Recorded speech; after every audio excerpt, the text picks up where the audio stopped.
And now for a session presented by Points, please welcome the CEO at Points, Rob MacLean, and discussion with SkiftX research editor, Dan Marcec. Hey, thanks for joining us today, Rob. Glad to have you here. And also, before we get started, let me compliment you on your wardrobe choice. Looks like gray minds think alike, and hopefully that'll translate to the conversation too. Yeah, that's great. Good to be here, Dan. So I want to start off and just jump right into it. I want to talk about the pandemic, everyone's favorite topic. But really, what I want to talk about is not specifically about COVID or the pandemic, but how the past 2 years we've seen a lot of changes in consumer behavior, and obviously loyalty is no different.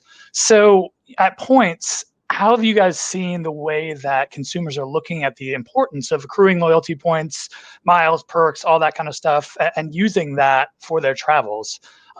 What's going on in the field out there? Yeah, I know it's been interesting. There's, lots has happened over the course of the pandemic, for sure. I think, from the perspective of kind of programs and the membership, we see certain things happening, and then just generally kind of presence of the programs themselves has kind of evolved over the last couple of years. I think, one of the things that was perhaps a bit of a surprise is we saw just extremely strong engagement between programs and their members during the pandemic. There wasn't that same opportunity to engage with your normal travel experience, jumping on an aircraft or checking into your hotel, a favorite hotel. And so there was this kind of different way to engage with these important customers. And it was clear there was really strong interest, obviously on the part of the loyalty programs to engage, but, equally really important to the membership to engage with these companies. And the loyalty programs became the mechanic for that. Our business is merchandising miles and points on behalf of and in partnership with the loyalty programs. And we saw some of the strongest periods of activity in our history during the pandemic. Record sales and activity with great programs like Rapid Rewards and Air Canada's Aeroplan program. I think Mark is actually on this conference a little bit later. So really good signs that both members and the programs were working really hard to kind of get that engagement up when they weren't able to get on aircraft. So there's a pretty clear understanding from the members, I think, was our sense that they knew they were going to return to this passion of travel, right? That was going to happen. And there were days when it felt like it was a long time away, but that belief was clear. And so I think there was a concerted effort to stay engaged with their favorite loyalty programs. That kind of made sense. So, that's the crew that we've seen kind of lead the recovery. It's been these members of loyalty programs that have been so engaged and have really kind of sped up the recovery in our view. I think the second thing we've seen is more around the programs themselves. They have just done such a good job and have become more and more important to their parent companies, whether it's hotels like IHG, kind of Heather's commentary, or with the airlines. And that's given them a new mandate. And I think that's going to kind of unlock a bunch of interesting opportunities and innovation. So lots of good stuff, ironically, that has come out of the pandemic in this part of the sector. Well, yeah, I think that makes sense. Obviously, a good loyalty program is all about building a relationship with a traveler. And we've talked about this a lot over the past couple of years.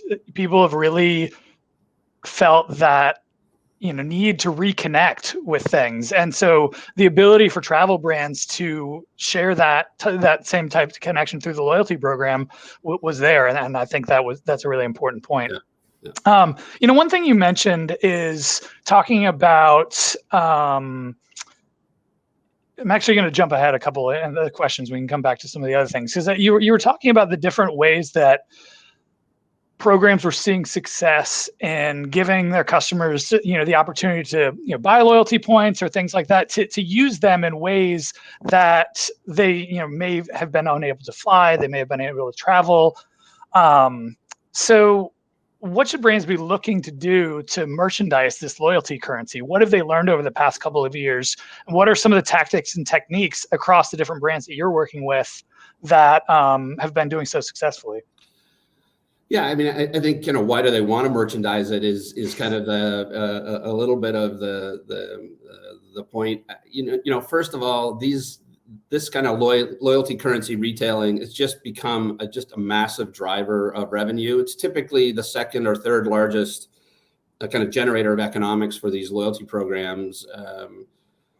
Co-brand cards, usually the biggest and strongest financial partner. And then beyond that, some of these activities have been, usually second or third in terms of economics. So, I just think of even recently as we kind of now move into recovery, certainly generated hundreds of millions of dollars of revenue for the programs here, even in the first quarter of 2022. And it's really also like just exceptionally high margin revenue, so very kind of profitable activity for these loyalty programs. So kind of down that kind of path of financial reasons that they want to be doing this merchandising. It's really just played a really important role in returning some of the hotel programs and airlines to kind of financial health. So.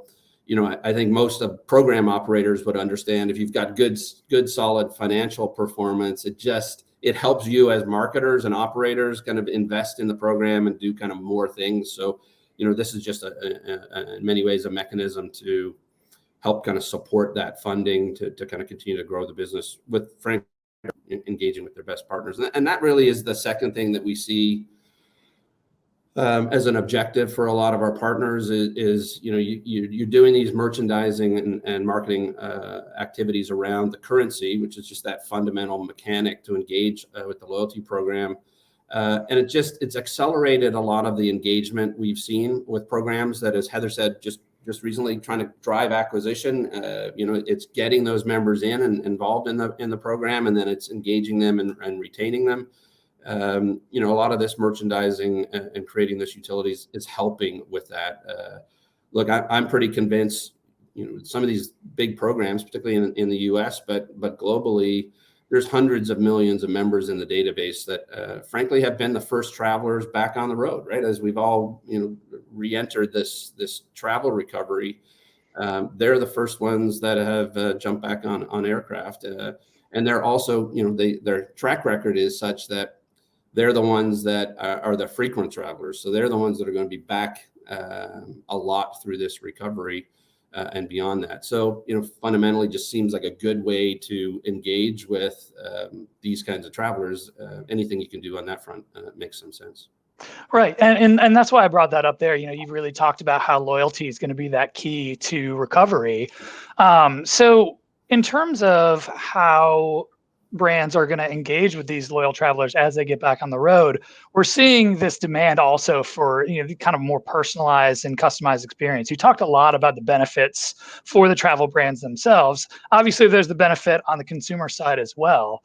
So what are brands doing to make sure that they're taking advantage of kind of the troves of data that are out there that they're getting from their loyalty customers, that people are saying, hey, look, my preferences may have changed over the past few years. You're a brand I'm loyal to, and we have this relationship. I don't want a one size fits all approach. So what's both the opportunities from the brand standpoint to take advantage of that, but also on the other side, what's the risk of saying, oh, great, all of our elite members are back, let's send them all an offer and, get them back on the plane. Yeah, and look, first off, I think your premise is bang on, right? Like every partner we work with, we work with 60 plus around the world, these big kind of large scale programs. They're dealing with intense pressures on their members' databases, right?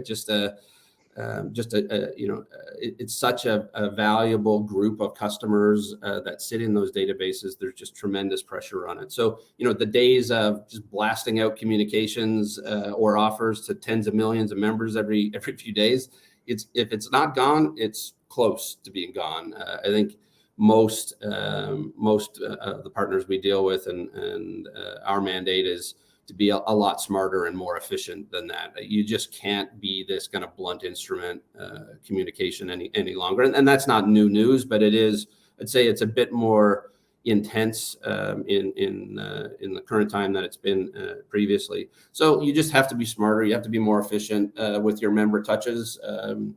that's just a critical reality of marketers these days. So, we spend a ton of time and resources on this topic, obviously. And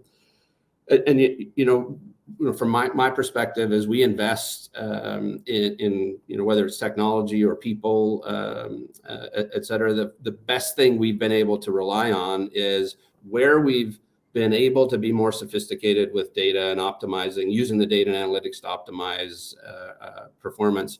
We've just had fantastic results. So, if you get smart and you're trying to do some kind of cool things, but it actually doesn't present results, it's harder to kind of maintain that. That's not the case when it comes to this, as you described it, kind of trove of data and that we have access to.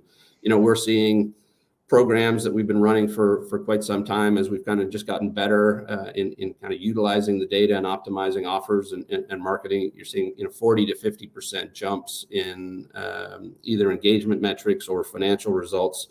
And so that feeds lots of kind of confidence and credibility around this kind of mining and managing of data. So, we're building up a lot more sophisticated marketing, data engineering, analytics team. For us, it's an important kind of capacity for us to be able to bring to our partners, and so that's something we spend a fair amount of time on, and we're collecting a lot more data as well. I think when you see the results and you see us jointly with our partners being more effective in driving behavior and engagement and financial results, that's leading to more data kind of moving around, as you'd well know, lots of kind of privacy concerns and security concerns. And so you just have to be very capable when it comes to handling that data, because, when you're delivering great results in the back of data, there's obviously an appetite for more. So you need to have the kind of mechanisms and processes in place to ensure that goes well. So look, it's a pretty unique set of data from 60 plus loyalty programs around the world that we're very kind of careful and cognizant of using that data to kind of help build models to make all of our partners stronger. And we're having a ton of fun with that. That's great. I think we got about 30 seconds. So I'm going to ask one question really quick. You mentioned you're working with all these different brands. Well, they're not just in travel. So what would you say is one trend that you're seeing in other industries that hasn't quite impacted travel that we can expect to see in the next few years? I think utility, right? It is, and maybe it's not new, but I think there's just a renewed interest in adding utility to the loyalty programs and the currencies. So, I'm one of millions of members in a loyalty program. I don't want to only earn when I'm flying on an airplane, and I don't only want to be able to use my currency when I'm redeeming on an aircraft. I want to be able to engage on more day-to-day type items and, maybe use my currency for things other than travel today. And some of that kind of came out of the pandemic, or at least the spotlight was put on it through the pandemic. But I think that's a trend that's going to continue well into this recovery. Great. Well, Rob, thanks so much for your time. Everyone in the audience, if you want to learn more about Points, you can visit points.com. It's very easy to remember. So once again, Rob, it's been a pleasure having you. There's actually a QR code on the screen, even though the URL is not too hard to remember. So feel free to scan that, and I know Rob will appreciate it. Thanks to everyone, and enjoy the rest of your day at the Travel Loyalty Summit.